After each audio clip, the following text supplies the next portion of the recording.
L'histoire du reporter belge.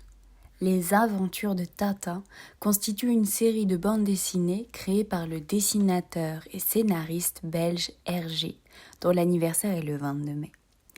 Avec 250 millions d'exemplaires vendus, les aventures de Tintin font partie des bandes dessinées européennes les plus célèbres et plus populaires du XXe siècle. Au fil des albums, plusieurs figures récurrentes apparaissent, comme le capitaine Haddock, qui ne tarde pas à devenir un personnage principal, les détectives accumulant les maladresses loufoques Dupont et Dupont, ou encore le professeur Tournesol. La série est appréciée pour ses dessins qui mélangent personnages aux proportions exagérées et décors réalistes. À partir du 17 octobre 1940, la publication des aventures de Tintin reprend dans Le Soir Jeunesse, supplément du journal Le Soir. Hergé y commence le crabe aux pinces d'or.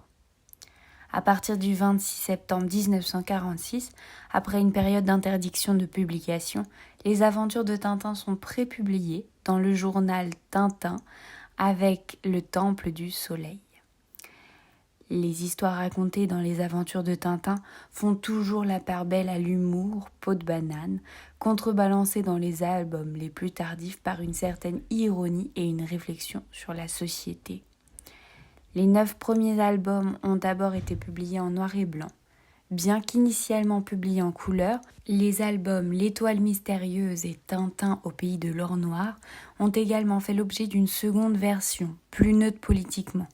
Publiée pendant la Seconde Guerre mondiale, la première version de L'Étoile mystérieuse a pu être interprétée comme une œuvre de propagande en faveur de l'axe Rome-Berlin, tandis que la première version de Tintin au pays de l'or noir fait explicitement référence au conflit israélo-palestinien.